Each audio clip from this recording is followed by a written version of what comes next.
Or sous l'autorité, l'amour ne s'éveille que par l'amour. DTG, 13.5.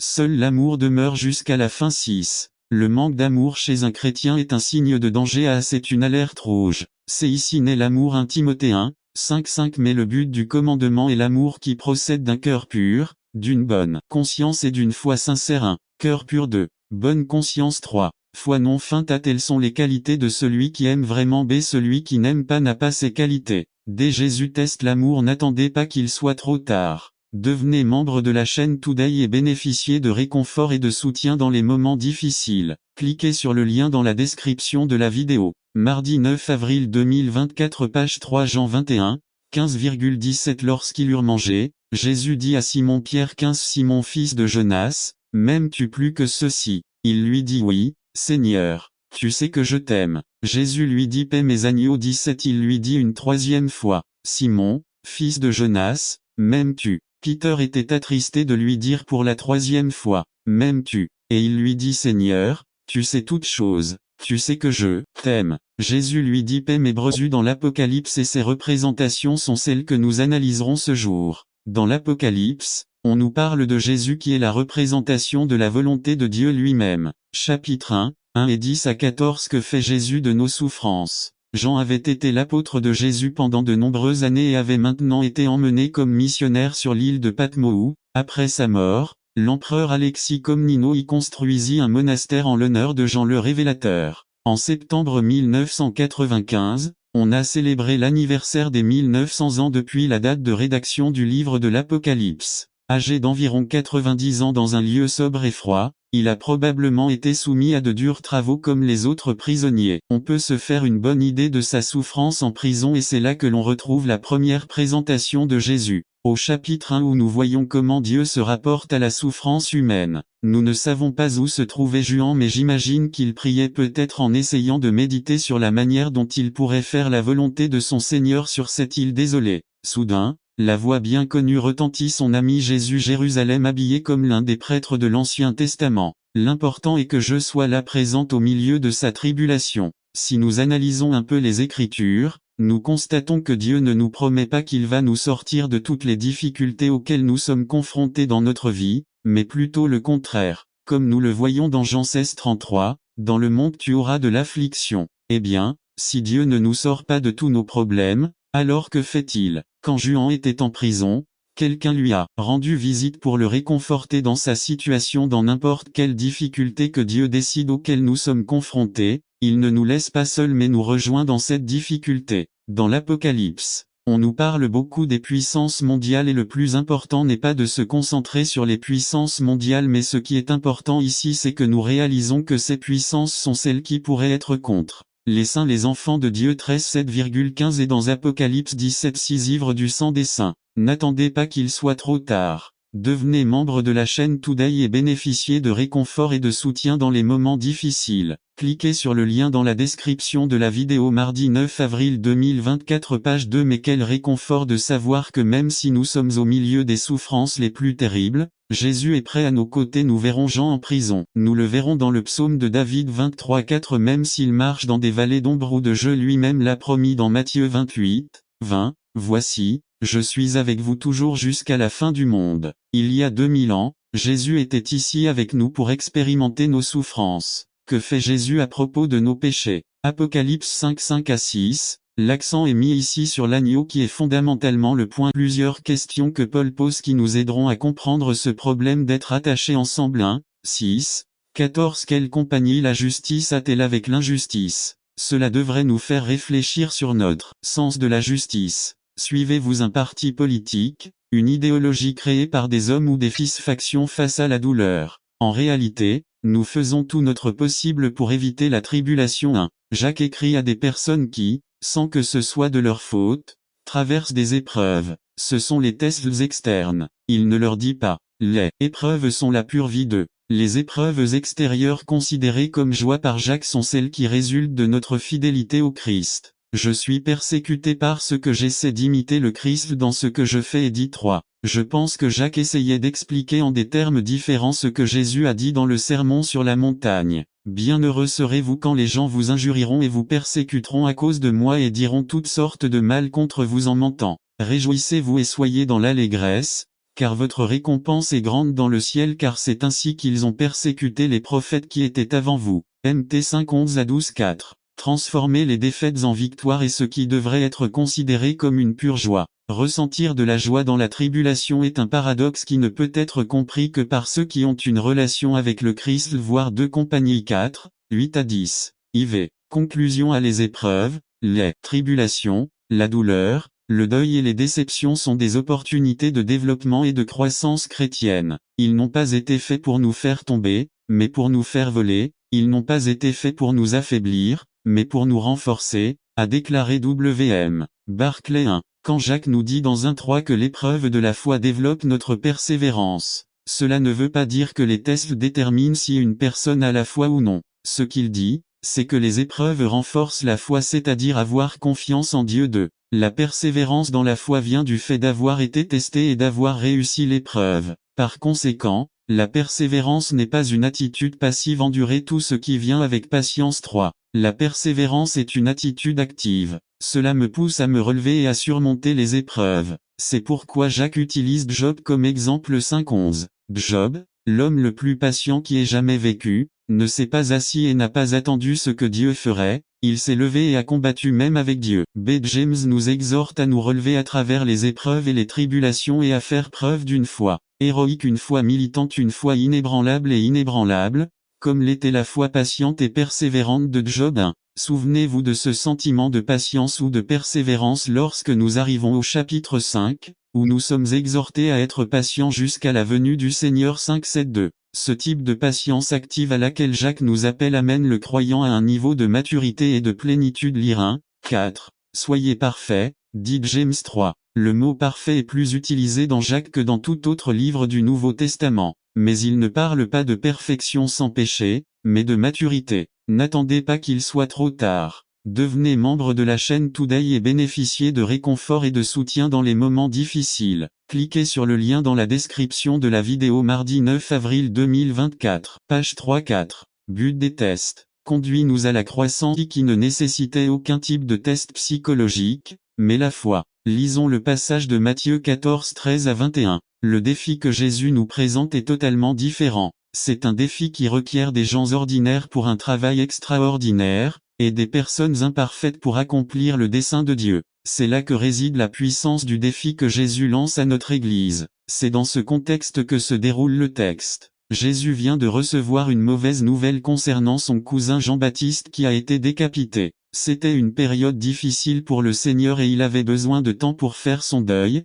de temps pour clarifier beaucoup de choses qui étaient sûrement dans son esprit et dans son cœur. Jésus avait besoin de temps pour être seul avec le Père. La foule entendit parler de ce qui était arrivé à Jean, mais ne montra aucune sympathie envers Jésus. L'affaire de Juan n'avait pas d'importance. C'est pourquoi, lorsqu'ils voient Jésus traverser la mer sans y penser, ils le suivent à pied le long du rivage. Ils ont dû aller à une telle vitesse qu'ils sont apparemment arrivés avant lui. En arrivant de l'autre côté, Jésus réalise qu'il doit se concentrer à nouveau sur le dessein de Dieu. En quittant le bateau, il voit une grande foulée. Au milieu de son deuil personnel, Jésus fait ce qu'aucun de nous ne ferait, placer les besoins des autres avant les siens. Nous avons tous des problèmes. Dans toutes les églises nous trouverons plus d'une situation qui nous épuise et consomme nos forces. Nous tous qui composons l'église du Seigneur sommes des êtres humains rachetés par la grâce de Dieu. Mais ce qui maintient une église sur le bon chemin, même malgré les problèmes, c'est le défi que Dieu n'attend pas qu'il soit trop tard. Devenez membre de la chaîne Today et bénéficiez de réconfort et de soutien dans les moments difficiles. Cliquez sur le lien dans la description de la vidéo. Mardi 9 avril 2024, page 1 nous a mis en avant, acte 1, 8. Pour cette raison, après avoir fait sa part, Jésus se tourne vers les disciples et les met au défi de faire la leur. V 15 à 16. Cela nous rappelle la dynamique de la vie de l'Église. Quand les membres voient que les gens commencent à arriver, ils s'excitent, ils viennent devant, là ils pleurent, ils promettent et pendant quelques dimanches ils sont les premiers à arriver tôt. Pendant le service ils ne vont même pas aux salles de bain. Mais quand ils voient que le pasteur a accepté un défi de Dieu pour l'Église, la question change et la panique s'empare même des plus enthousiastes et ils disent « Pasteur, comment allons-nous faire? Il n'y a pas de budget, nous je dois le loyer du temple, les dîmes ont considérablement baissé. Et à partir de là le défi qui était censé nous pousser devient une préoccupation qui nous arrête. Ici, nous voyons que les disciples ont commencé à s'inquiéter, lorsqu'ils ont vu que Jésus ne renvoyait pas les gens, qu'il était trop tard, qu'il n'y avait même pas de McDonald's. Alors, ils s'approchent de Jésus et lui suggèrent de renvoyer les gens. Mais Jésus ne les écoute pas mais les interpelle avec ces paroles. Vous n'avez pas besoin de partir. Tu lui donnes quelque chose à manger. Les disciples ont vu le problème et non le potentiel qu'ils avaient, ils se sont plaints en disant, nous n'avons ici que 5 pains et 2 poissons. Seigneur, et 2. Je suis choisi par Dieu. Jean 15.16. J'ai été choisi, Dieu m'a appelé, ce n'est pas moi qui suis allé vers Dieu, ce n'est pas moi qui ai aimé Dieu. Dieu nous a choisis pour apporter beaucoup de fruits. Puissions-nous nous purifier par sa parole, pour porter plus de fruits. Puissions nous comprendre que nous dépendons de lui et qu'en lui nous pouvons porter beaucoup de fruits. Je n'aurai pas peur. Psaume 23.4. La peur nous paralyse. Saul et les escouades d'Israël devant Goliath. Samuel 17.2 vole notre identité. Élie fuit Jézabel. Roi 19.3 nous empêche de conquérir ce qui nous appartient. Le rapport des 10 espions. Nombre 13.25. La promesse est réelle et elle est très bonne mais elle est difficile de. L'ennemi est très fort. Ils sont meilleurs que nous. À notre avis nous sommes comme des sauterelles devant eux.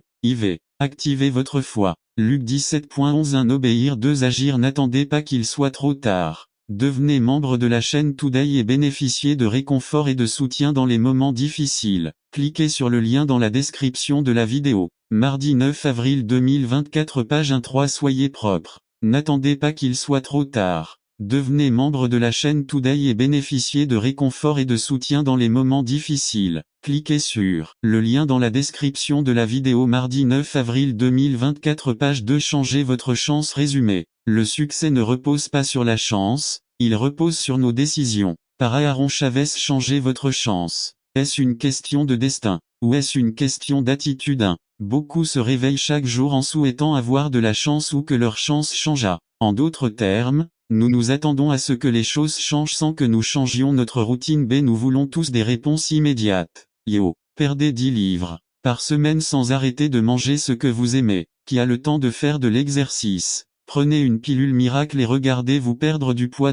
N'attendez plus, recevez votre impôt sur le revenu maintenant, entrez et repartez avec $1900 le jour même. Même si nous vous facturons 40% de votre chèque.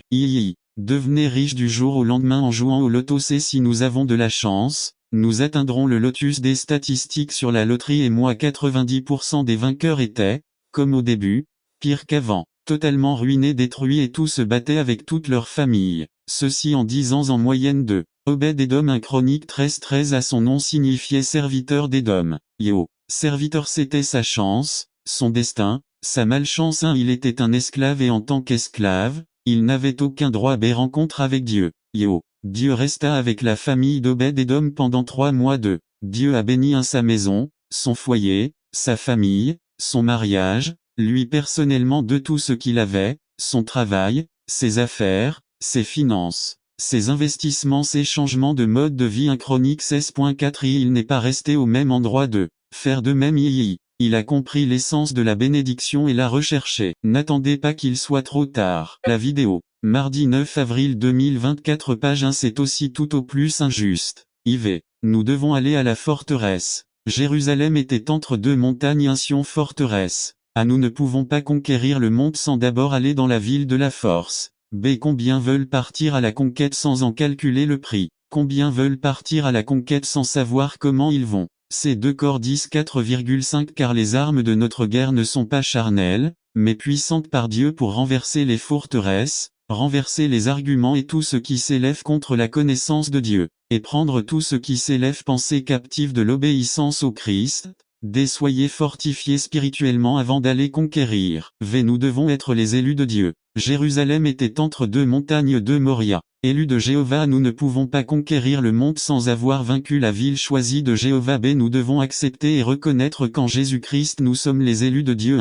JN 1:12. Mais à tous ceux qui l'ont reçu, à ceux qui ont cru en son nom, il a donné le droit de devenir enfants de Dieu. Pierre 2:9. Mais vous êtes une race élue, un sacerdoce royal, une nation sainte, un peuple appartenant à Dieu, pour que vous puissiez proclamer les louanges de celui qui vous a appelé des ténèbres à sa merveilleuse lumière. Si la ville que nous devons faire, une ville d'importance à Jérusalem, n'a pas tiré son importance de source naturelle uniquement d'une source pérenne 1, que notre source est le Saint-Esprit et non les capacités humaines. B. Elle était située au bord d'un désert au climat aride. 1. Que nous pouvons mourir au monde et vivre dans l'esprit. C. Leur terre était agricolement pauvre et sans aucun minéral. Strabon, un géographe grec, a déclaré: c'est un endroit que personne ne devrait envier ni se disputer. 1. Que notre terre soit fertile de la semence de la parole de Dieu. Conclusion. N'attendez pas qu'il soit trop tard. Devenez membre de la chaîne Today et bénéficiez de réconfort et de soutien dans les moments difficiles. Cliquez sur le lien dans la description de la vidéo. Mardi 9 avril 2024, page 2. Devant ton Créateur. Résumé. Que faire quand tu es devant Dieu? Par Lauro C. Hernandez. Rencontre avec Dieu. Acte 20-22. Maintenant, voici, moi, lié par l'Esprit, je vais à Jérusalem, ne sachant pas ce que c'est. Ça doit m'arriver là-bas, devant ton Créateur. Je suis lié en esprit. Introduction. Lorsque le psalmiste David s'écria dans le psaume 42: mon âme a soif, elle a soif du Dieu vivant. Quand viendrai-je me présenter devant lui? Je présente le désir le plus caché de l'humanité. Cette aspiration, ce n'est pas les richesses du monde, l'orgueil de l'homme ou un pouvoir éphémère et superficiel. C'est être capable d'être devant son Créateur et de ne pas ressentir la culpabilité du péché ou le remords de conscience pour toutes les fautes. C'est sentir sa présence, son amour, sa paix et sa gloire saturée de l'onction sans avoir à entendre. Enlevez vos chaussures de vos pieds car le lieu où vous vous trouvez est saint. Tout cela, parce qu'avant cela, vous étiez liés par l'Esprit. La rencontre de l'homme avec son Créateur. À la rencontre 1. Cette rencontre n'est pas une causalité. 2. Cette rencontre n'est pas vous de l'Esprit, homme nouveau qui a été créé à l'image de Dieu dans la justice et la sainteté de la vérité. 25. C'est pourquoi, laissant de côté le mensonge, dites la vérité chacun de vous à votre prochain, car nous sommes membres les uns des autres. 26. Soyez en colère, mais ne péchez pas. Ne laissez pas le soleil se coucher sur votre colère. 27. Et ne cédez pas la place au diable. 28. Que celui qui a volé ne vole plus, mais qu'il travaille dur, faisant de ses propres mains ce qui est bon, afin d'avoir de quoi partager avec celui qui est dans le besoin. 29. Qu'aucune parole obscène ne sorte de ta bouche, mais celle qui est bonne pour l'édification et qui est nécessaire, afin que accorde la grâce à ceux qui entendent. 30. Et n'attristez pas le Saint-Esprit de Dieu en qui vous avez été scellés pour le jour de la rédemption. 31. Que toute amertume, colère, clameur et calomnie soient éloignés de vous, ainsi que tout mal. 32. Mais soyez bons et miséricordieux les uns envers les autres, en vous pardonnant les uns aux autres, comme Dieu vous a aussi pardonné en Christ. N'attendez pas qu'il soit trop tard. Devenez membre de la chaîne Today et bénéficiez de réconfort et de soutien dans les moments difficiles.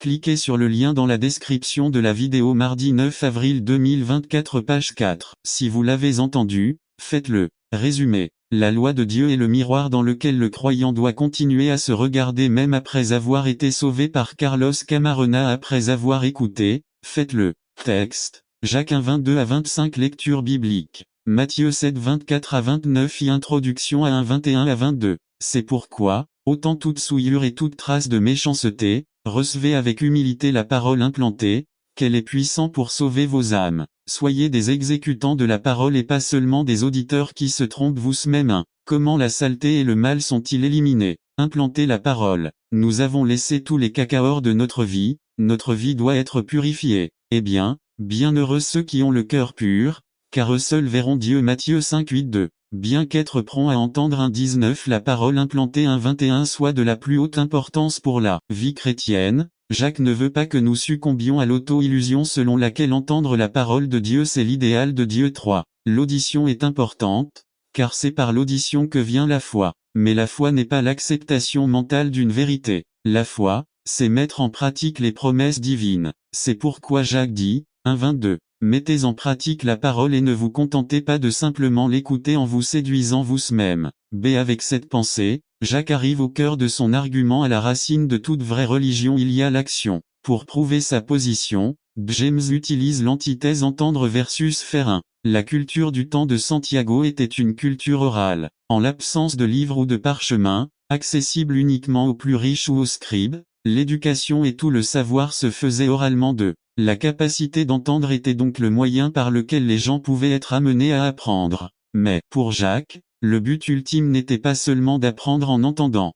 Tout s'inscrivait très bien dans ce qu'on appelle l'évolution. Et c'est cette idée créée par Darwin qui a influencé le grand philosophe athée Friedrich Nietzsche. Nietzsche a très bien compris les implications de l'évolution et en conséquence a écrit « La nature entière de l'univers est pour l'éternité un chaos ». Pour Nietzsche, l'univers bien entendu sans Dieu n'avait aucun sens, et il n'y avait vraiment aucun espoir derrière cette existence. Mais au lieu de chercher Dieu, il rejeta Dieu complètement et violemment, au point de déclarer très fortement que Dieu était mort. Dans sa parabole Le Fou, Nietzsche écrit « N'avez-vous pas entendu parler du fou qui allumait une lanterne aux heures claires du matin, courait au marché et déclarait sans cesse « Je cherche Dieu, je cherche Dieu ». Tous ceux qui ne croyaient pas en Dieu se tenaient ensemble, et là, parmi eux, il y eut un grand grondement de tonnerre. Se pourrait-il qu'il l'ait perdu, dit l'un d'eux. Se pourrait-il qu'il se soit perdu comme un enfant, dit un autre. Où est-ce caché? Se pourrait-il qu'il ait peur de nous? Se pourrait-il qu'il soit parti en voyage?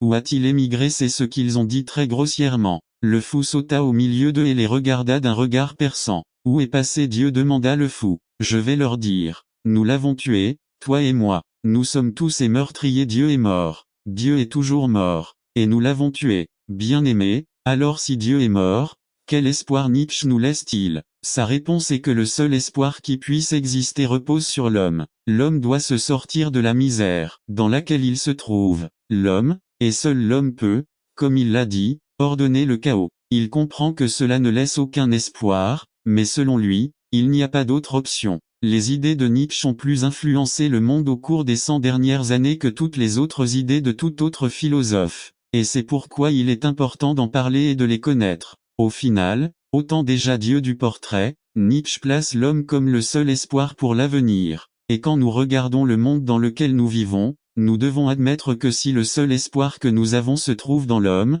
alors en réalité il n'y a aucun espoir. Bien-aimé, vivre sans Dieu ne laisse aucune place à l'espoir. S'il n'y a pas de Dieu, ce monde n'en a vraiment pas. N'attendez pas qu'il soit trop tard. Devenez membre de la chaîne Today et bénéficiez de réconfort et de soutien dans les moments difficiles. Cliquez sur le lien dans la description de la vidéo. Mardi 9 avril 2024, page 200. Thomas Wolfe, le célèbre écrivain, a déclaré « Toute la conviction de ma vie repose sur la conviction que le sentiment de solitude, loin d'être un phénomène rare et curieux, propre à moi-même et à certaines autres personnes seules, est le fait inévitable et central de l'existence humaine. » Quel mot triste, on ressent la douleur avec ce qu'ils sont dit. Sans Dieu, il n'y a pas d'espoir et il ne pourrait y en avoir. Il ne reste plus qu'à considérer la solitude comme le fait inévitable et central de l'existence humaine. Ernest Hemingway, après avoir vécu une vie pleine de gloire, d'argent et de succès en tant qu'écrivain, a déclaré « La vie universalité de la souffrance. Personne n'est heureux, à l'abri d'épreuves ou de tribulations. Si nous ne les avons pas maintenant, ils viendront. Savoir qu'ils viendront rend les croyants sûrs du Christ à tout moment dans les bons moments, car sûrement les mauvais moments viendront aussi. 7. Puis Jacques nous a expliqué comment faire face à l'épreuve avec patience. Comment s'exerce la persévérance. La patience du chrétien se développe dans l'activité et non dans la passivité. 8. Ceux qui s'assoient et attendent que Dieu résolve, que Christ vienne, que d'autres fassent des choses, découvriront que leur patience va bientôt disparaître. 9. La patience se développe en pleine activité. Travaillez pour Dieu, pour nos semblables. Regardez, n'attendez pas qu'il soit trop tard. Devenez membre de la chaîne Today et bénéficiez de réconfort et de soutien dans les moments difficiles. Cliquez sur le lien dans la description de la vidéo. Mardi 9 avril 2024, page 1 pour les autres. Priez pour les autres. B. Les gens qui traversent des tribulations ne trouvent généralement pas normal de se réjouir de l'épreuve. Dans les tribulations, il y a toujours une tendance à perdre la perspective ou la direction. 1. Au cours de mes plus de 20 ans de ministère, j'ai vu des personnes qui, dans les moments où elles auraient dû s'emparer de Dieu, santé, problèmes avec les enfants, mariage, travail, etc. C'est alors qu'elles se sont éloignées de Dieu. 2. Pour que la patience ou la persévérance puisse produire de la joie dans la tribulation, Jacques nous présente maintenant la nécessité d'acquérir la sagesse. 3. Ceux qui se sont détournés de Dieu en temps de crise ont démontré leur manque de sagesse. Dieu était là pour leur donner la sagesse en temps de crise, pour les aider à sortir de cette crise, mais au lieu de tourner leur attention vers la source de la sagesse, ils l'ont abandonnée. 4. Ici, Santiago vient nous dire que lorsque la vie devient difficile, quand il semble qu'il n'y ait pas d'issue, il est temps de se tourner vers Dieu et de le lui demander. Lisez comment il est dit dans 1 5. Et si quelqu'un d'entre vous manque de sagesse, qu'il la demande à Dieu, qui donne à tous généreusement et sans reproche, et elle lui sera donnée. 6. Non seulement il le donne en abondance mais il le fait sans reproche. En d'autres termes, Dieu ne vous dira pas, à cause de votre comportement, à cause de la mauvaise façon dont vous avez élevé vos enfants, à cause de la façon dont vous avez négligé votre maison, à cause de la manière indifférente dont vous avez traité votre femme, à cause de la façon stupide dont vous avez géré votre argent, à cause de la mauvaise façon dont vous avez mangé. 7. Quelle que soit votre épreuve, tribulation, externe produite par des éléments hors de notre portée, ou interne produite par moi-même, par mon mal, continuez, quoi que vous soyez impliqué, Dieu vient sans reproche, non pas à cause de votre péché, mais parce que vous venez chercher sa sagesse pour sortir de votre situation. 8. Dieu vous accordera la sagesse en reconnaissant que vous avez besoin de lui, en reconnaissant que les choses ne vont pas bien, en reconnaissant que vous pouvez vous-même être la cause de vos épreuves et tribulations, que vous avez des vidéos photographiques de famille et certaines occasions en les regardant, un souvenir de quelque chose nous vient et nous dit à l'intérieur si peut-être je n'avais pas fait ceci, la vie serait différente maintenant. Les moments où nous avons arrivé quelque chose de mal dans notre vie restent comme des vidéos qui retournent et retournent. Blessures émotionnelles comme des photographies estampées sur le cœur. Le pouvoir du pardon peut supprimer cette vidéo. Le pouvoir du pardon retirer ce portrait de votre cœur. Aspect à considérer. 1. Ce n'est pas une vidéo, c'est la réalité. 2. Votre décision aujourd'hui. Le changement commence. 3. N'imitez personne d'autre que Jésus. 4. Oubliez la fierté. 5. Remplissons-nous d'humilité et d'obéissance à Dieu. ECC Ecclésiaste 12 9,14. En plus d'être sage, le Maître a transféré la connaissance au peuple. Nous savons faire la différenciation entre le bien et le mal, juste ou injuste. Il est temps de rectifier ou nous continuerons à vivre de la même manière. Dans la Bible, nous trouverons les mots corrects pour chaque situation. Nous devons les appliquer dans nos vies et dans la vie des autres. N'attendez pas qu'il soit trop tard. Devenez membre de la chaîne Today et bénéficiez de réconfort et de soutien dans les moments difficiles. Cliquez sur le lien dans la description de la vidéo.